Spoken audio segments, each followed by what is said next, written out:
Donald Trump would love what Arnold Kamler's doing. One of the president's top campaign promises was to bring manufacturing jobs back to the U.S., and Kamler is on a quest to revive a decimated industry: American-made bicycles. Almost all of the roughly 18 million bicycles sold each year in the U.S. come from China and Taiwan. This year, about 130 workers at Kamler's new factory in Manning, South Carolina, will assemble 350,000 bikes.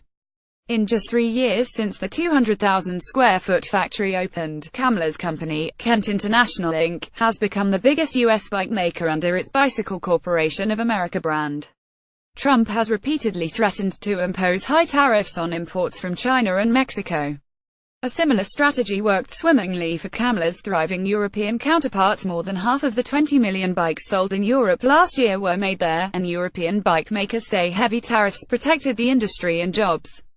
Putting together all those frames, gears, and wheels directly keeps about 45,000 workers busy on shop floors from Portugal to Romania, according to industry estimates. Kamler's experience shows why it won't be as easy in the US as slapping a big tax on a box. The stark difference goes back to the 1980s, when China began to flood Western stores with cheap bikes. Europe fought back with tariffs. But with U.S. retailers hungry for inexpensive products, American manufacturers moved production overseas. So Europe never lost its domestic bike industry.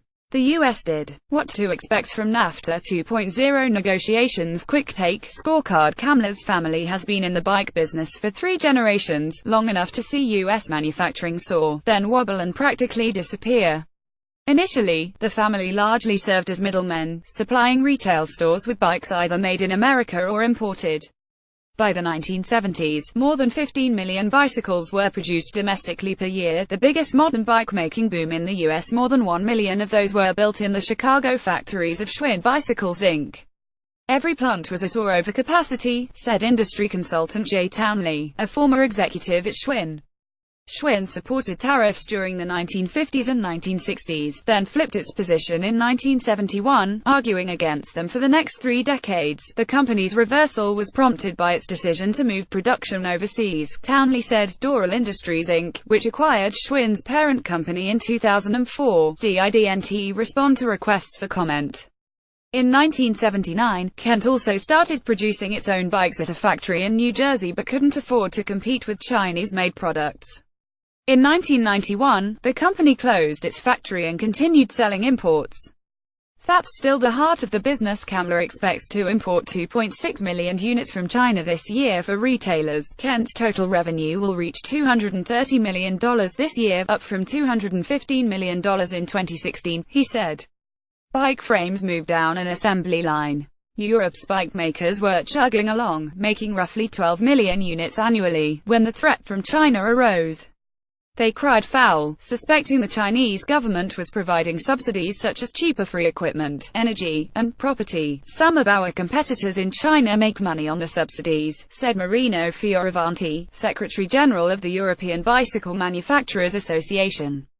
They sell product at a loss. Countries have long put tariffs on imports, both to protect domestic industries and raise money. But European bike manufacturers wanted more firepower to fight what they saw as unfair trade practices. They pushed the European Commission to use World Trade Organization rules to impose what are known as anti-dumping tariffs, additional levies meant to discourage foreign competitors from flooding markets with underpriced goods. In 1991, the European Commission investigated and found considerable price undercutting by Chinese exporters that had a major negative impact on prices and sales for Europe's producers. 2 years later, Europe started charging an additional 30.6% anti-dumping tariff on bicycles imported from China, on top of the normal tariffs, steadily increasing it to today's level of 48.5%. The factory in South Carolina. A much different scenario unfolded in the U.S. Major retailers blocked efforts from bike manufacturers to get U.S. officials to impose anti-dumping tariffs. They loved low-priced imports that lured customers in the door. By 1998, 87% of bicycles sold in the U.S. were imported. By 2000, it was up to 98% and has stayed around that level, according to industry figures. These days, Europeans can buy a low-end Mazda Asia adult model starting at roughly €90 $106, slightly less than its Europe-made equivalent. In the US, similar versions made in China start at around $80, about 25% less than they cost in Europe. If the president follows through with an across-the-board tariff on all imports, Kamler said it will undermine his business, making it prohibitively expensive to supply the South Carolina factory. Each bicycle made in Kent's South Carolina factory has about 40 parts, all imported from Asia. In his search for domestic suppliers, Kamler has talked to dozens of U.S. stock-based companies, but hasn't found any with competitive prices, even without costs such as shipping and warehousing. He might end up making the parts himself. There is no American bicycle parts industry left, Kamler said. My competitors all congratulate me to my face, but behind my back they're still kind of giggling. This is generally true at the lower end of the market. Boutique manufacturers such as Chris King Precision Components in Portland, Oregon, and Philwood Co. in San Jose, California, thrive serving the high-end market and by making their own specialty parts. Kamler isn't a Trump supporter. I'm not in favor of barriers to imports, Kamler said. The government should help and encourage American companies with more than just rhetoric. Wheels exit the Truing robot, which makes small corrections in the spokes before a tire is added. Within 3 years, automation could make it just as affordable to manufacture parts in the US as in China, Kamler said. He points to a blossoming bicycle parts manufacturing center in Portugal as an example of a healthy supply chain. Occupying a hefty chunk of an industrial park south of Porto, Triangles Cycling Equipments SA has built what it says is the world's first fully automated aluminum bicycle frame maker. The factory is one of dozens producing parts and bikes in the region. Triangle's production lines of hulking German robots can help complete a frame in a minute or less, a fraction of the time it takes humans. And unlike Asian competitors with 4-month lead times, General Manager Luis Pedro said he can deliver frames at a similar price anywhere in Europe a few days after receiving an order. That's important to clients such as Spain's Orbea S-Coupe, Germany's Riesmuller GmbH, and the Netherlands' Pon Holdings, which owns premium brands including Cervelo and Santa Cruz. To speed delivery, having production as close as possible to consumer markets makes sense, said John Fernandez, the chief executive officer of 200-employee Orbea, one of Spain's biggest bicycle makers. Triangle's €25 million, almost 200,000 square foot factory opened in November. Pedro estimates the company will produce 100,000 frames for clients across Europe this year and bring headcount to 120 employees next year.